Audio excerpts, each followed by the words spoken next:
In a world governed by rigid rules and where success seemed to privilege a few, one man dared to defy fate and chart his own path. The story we're going to tell is not just about cars, machines, or technology, but about a human being who, against all odds, decided to make his dreams come true. We are talking about Soichiro Honda, a man who was born in war-torn Japan, with no money, no support, but with a vision that would not only change his life, but the course of the global automobile industry. His journey began in a small village in Japan, where in the midst of poverty, he found his great love, machines. Soichiro was not an ordinary man. He was not content with the limits imposed by society, and against all expectations, he proved that the impossible is just a word invented by those who have never tried. The boy who began by dismantling and understanding how machines worked in his father's workshop would become the great visionary who, from a simple bicycle engine, would create one of the largest industries in the world. Get ready to understand the trajectory of Soichiro Honda, a simple person, but who achieved the extraordinary.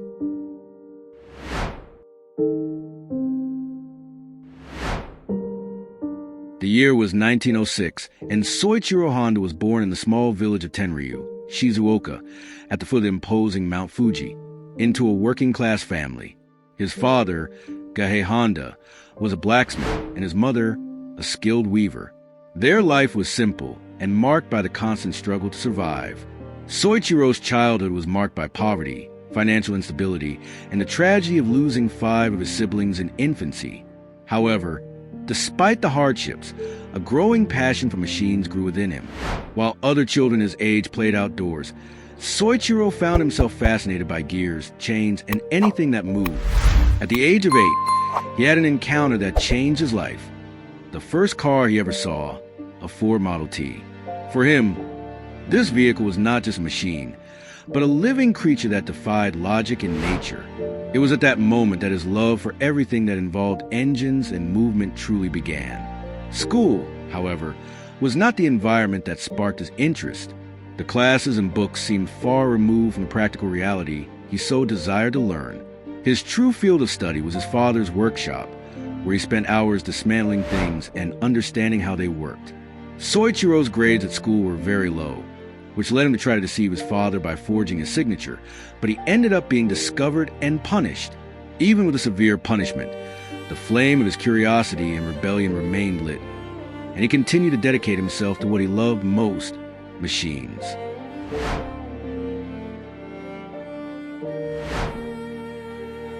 At the age of 15, Soichiro decided to leave his village and move to Tokyo, attracted by the promise of a more dynamic life and the chance to work with machines. An opportunity came to him unexpectedly in a magazine advertisement. Art Shokai, an automotive repair shop, was hiring mechanics. With courage and confidence in his potential, he sent a letter and was quickly accepted. Upon arriving in Tokyo in 1922, Soichiro was faced with the hustle and bustle of the big city, something completely different from the tranquility of the countryside. His first day at Art Shokai, however, was a shock. Instead of working on cars, he was assigned to menial tasks such as taking care of the owner's son and cleaning the shop. Soichiro, frustrated, did not give up and stayed at the job, waiting for a chance to show his skills. Over time, the shop began to expand due to the growing demand for its services, and the owner, Yuzo Sakakibara, finally decided to give Soichiro a chance. He began to perform simple mechanical tasks and, with his dedication and talent, soon gained Sakakibara's trust. The owner of the workshop, realizing Soichiro's potential, also began to guide him in business and company management, becoming his mentor. At Art Shokai, Soichiro came into contact with a wide variety of vehicles, which further expanded his knowledge of mechanics.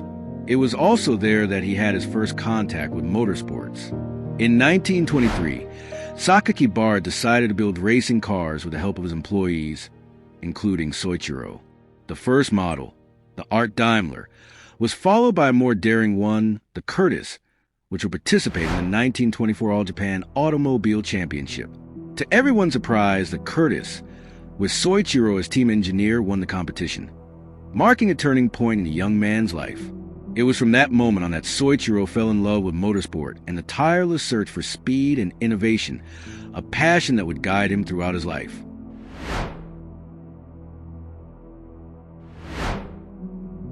1926 was a remarkable year in the life of Soichiro Honda, an unexpected turning point.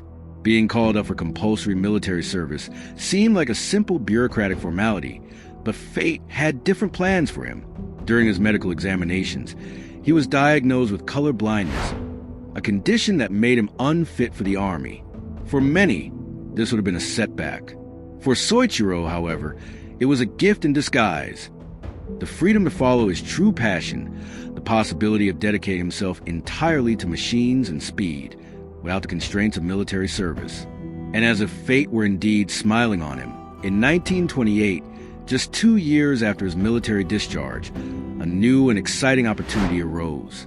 Yuzo Sakakibara, the mentor and owner of Art Shokai, decided to expand the business and open a new branch in Hamamatsu. And who did he choose to lead this venture? Soichiro, the promising young mechanic. At the age of 21, Soichiro took on the responsibility of managing the new workshop, facing an unfamiliar market and challenges, but with immense talent and unwavering determination. In the beginning, there were many difficulties. Hamamatsu, a new city for Art Shokai, was not yet familiar with the quality of the young Honda's work. The first few months were spent struggling, trying to attract customers and establish the workshop's reputation. Many were hesitant to entrust their cars to someone so young and without much experience in the area. The branch operated on a leftover basis, carrying out less desirable repairs, while Soichiro worked tirelessly, hoping that the quality of his work would earn the trust of customers. And little by little, the workshop gained credibility and began to prosper. In the 1930s, the Hamamatsu workshop was already standing out. What had once been a small establishment was now a robust operation with 30 employees. To manage the growing demand, Soichiro even had the help of his wife, who was directly involved in the management of the company. But Soichiro was not only a master mechanic and business manager. He had another burning passion in his heart: racing. In the workshop, Soichiro designed and built the Hamamatsu, a racing machine that he would drive himself. Determined to make his mark on motorsports, he set a new speed record, reaching the impressive mark of 120 kilometers per hour. This record, which will remain unbeaten for 2 decades, made the name Soichiro Honda begin to gain prominence in the Japanese automotive scene. However, as in all great stories, fate had a great risk in store. In 1936, during a race in Tokyo, Soichiro suffered a terrible accident while driving the Hamamatsu. He was thrown off the track, suffering serious fractures to his arm and injuries to his face. The recovery was long and painful, but after months of hospitalization, Soichiro was back on the track. However, after much discussion with his family, he made the difficult decision to retire from racing for good. The passion for speed would remain in his heart, but he knew that his future could no longer be risked in this way.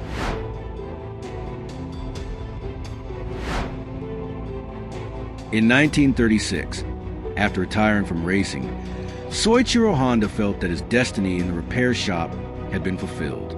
The flame of speed had died down, but a new ambition was beginning to take hold of his mind. He wanted to go beyond repairs and create something revolutionary, something that could transform the Japanese automobile industry.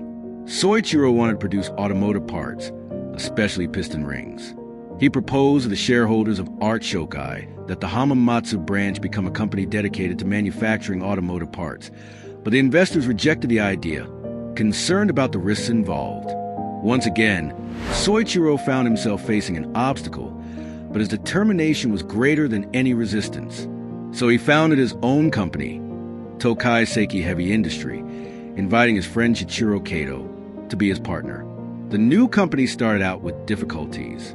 Soichiro and Kato created the Art Piston Ring Research Center, dedicated to developing pistons, but the first few years were frustrating. Attempts to create perfect pistons failed repeatedly, and the weight of this frustration began to take its toll on Soichiro's health, who was visibly worn out and tired. To overcome the technical challenges, he took a surprising step. He decided to enroll in the Hamamatsu Industrial Institute to improve his knowledge of metallurgy. After years of hard work, dedication, and extensive study, 1939 brought the long-awaited success. Soichiro managed to create a functional piston that met the basic requirements for quality and performance. Excited by his achievement, he decided to dedicate himself exclusively to Tokai Seiki, leaving Art Shokai. Piston production became his sole occupation. However, the joy of his achievement soon turned into a new challenge. The piston still did not meet the standards required by the major automakers. Toyota, one of Japan's largest automobile manufacturers, placed an order for pistons for its vehicles, but only 3 of the 50 pistons sent passed the quality tests. Although the failure was painful, Soichiro did not give up. Instead of giving in to discouragement, he redoubled his efforts. He traveled around Japan, visiting steel mills and talking to engineers, constantly seeking to learn more about the manufacturing process and material science. And after much effort and learning, Soichiro finally achieved excellence. His new pistons passed quality tests with flying colors and impressed with their durability and performance. Tokai Seiki exploded in growth, with a dizzying increase in demand. In a short time, the company employed thousands of workers, becoming a reference in the sector. Soichiro Honda's success was finally consolidated, marking the beginning of a new era for the Japanese automobile industry.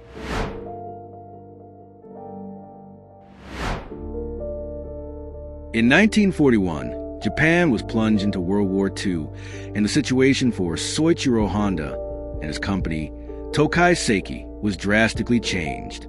Japan needed to prioritize the production of war material, and Tokai Seiki, which manufactured automotive components, was placed under control of the Ministry of Munitions. The following year, in 1942, Toyota, the giant in the automotive industry, bought 40% of Tokai Seiki's shares, relegating Soichiro to the position of senior managing director. The war brought immense hardships, shortages of resources, workers being sent to the front, and the increasing destruction of industrial resources. In 1944, Honda's factory was hit by aerial bombings that devastated the city of Hamamatsu, and in 1945, an earthquake destroyed the company's second plant in Iwata. After Japan's surrender in August 1945, Soichiro Honda made the painful decision to sell what was left of Tokai Seiki to Toyota for a very low price at just 450,000 yen. He publicly announced that he would take some time off to rest and reflect on the future. But deep down, he felt lost amid the devastation Japan was facing. Despite the desolation, Soichiro's life took a new direction. In 1946, in the midst of a severe economic crisis and a shortage of basic resources, Soichiro came across an abandoned generator engine. The part, a remnant of the war, immediately piqued his interest. Rather than dismiss it as scrap metal, he studied how the engine worked and had a brilliant idea. What if he attached it to a bicycle?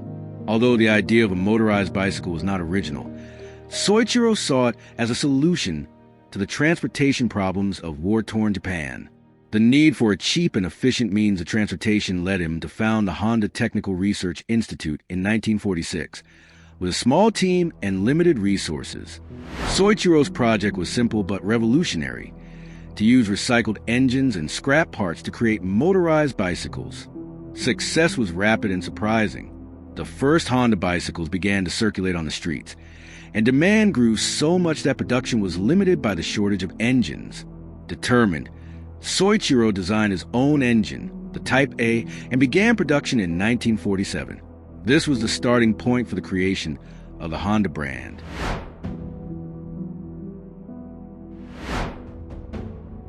Honda's rise was marked by a strategy of vision and boldness.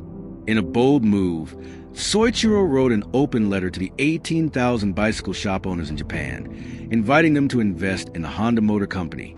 The response was overwhelming. 3,000 entrepreneurs pledged to invest, injecting the capital needed for the company's expansion. In 1949, Honda launched its first full-size motorcycle, the Model D. However, the Model D did not meet with the success expected. It was large and heavy, and impractical for the narrow streets of post-war Japan. Soichiro used this failure as a learning experience and embarked on a new phase of development. After 3 years of experimentation and improvements, Honda launched the Super Cub in 1952, a small, economical, durable, and easy-to-ride motorcycle. Its innovative design and practicality immediately won over the Japanese public. The Super Cub became Japan's best-selling motorcycle and received the Emperor's Prize, the country's highest industrial honor. To sustain Honda's rapid growth, Soichiro formed a strategic partnership with Takeo Fujisawa, a finance and marketing expert, which proved crucial to the company's success. In 1958, the Super Cub was exported to the United States at a price of $295, a quarter of the price of American motorcycles. The marketing strategy focused on young, urban consumers quickly allowed Honda to conquer the American market, surpassing traditional brands such as Harley-Davidson and Triumph. But Soichiro Honda, driven by a passion for speed and competition, was not content with commercial success. He saw motorcycle racing as an opportunity to test and demonstrate the superiority of Honda products. In 1954, Honda participated in its first international race, and the company's performance was not the best. However, Soichiro learned from his mistakes and, with determination, in 1959 Honda became champion of the Isle of Man TT, the most prestigious motorcycle competition in the world. In 1961, Honda repeated its victory, cementing its name as synonymous with performance and innovation. In the 1960s, Honda was already the largest motorcycle manufacturer in the world, with a historic 10 million motorcycles produced by 1968. The growth was overwhelming. However, Soichiro was not content with his success in the motorcycle sector. Since childhood, he had an even more ambitious dream: to enter the automobile industry. With the Honda empire consolidated, Soichiro now envisioned new challenges.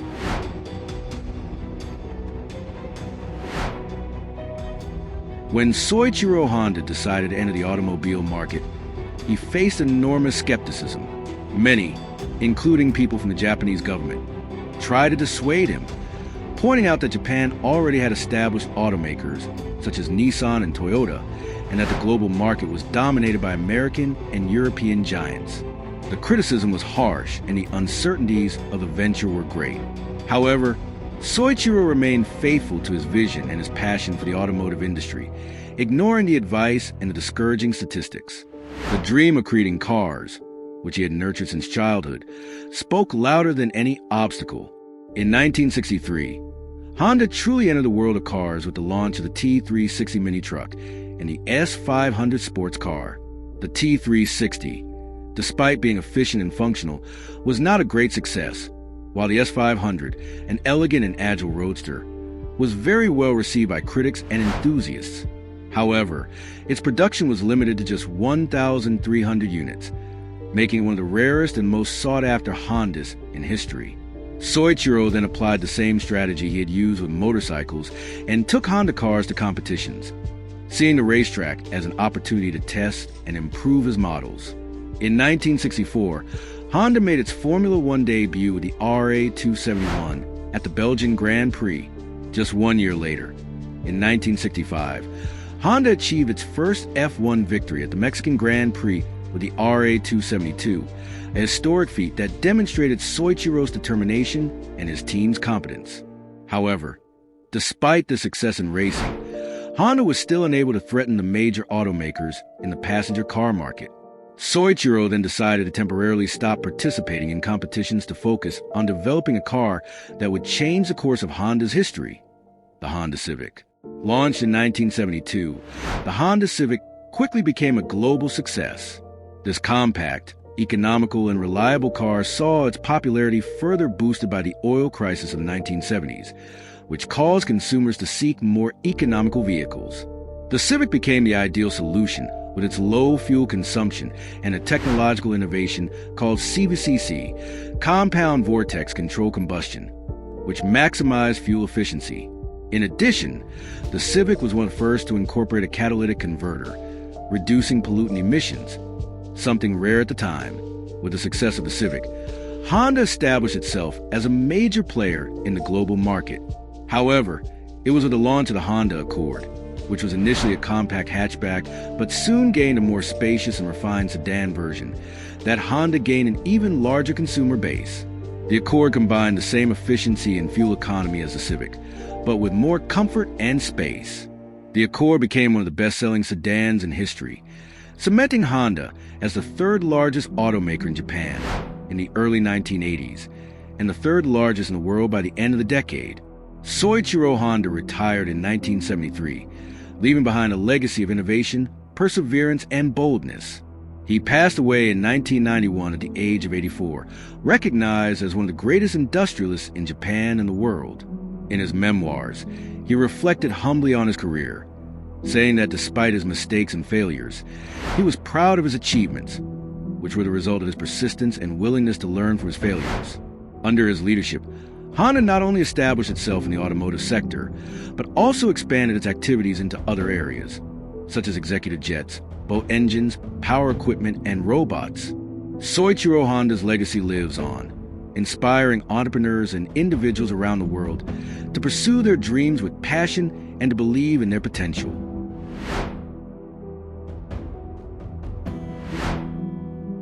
The story of Soichiro Honda is not just a biography of a visionary man or a successful brand.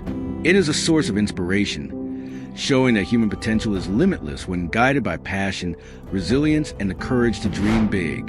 Soichiro made many mistakes, failed countless times, but he never let the fear of failure or criticism stop him from moving forward. On the contrary, he transformed each mistake into a learning experience and each obstacle into a challenge overcome. Soichiro teaches us that mistakes are not the opposite of success, but rather necessary steps towards achievement. He showed that obstacles are opportunities for growth and that true greatness lies in persistence, rising from each fall with greater determination.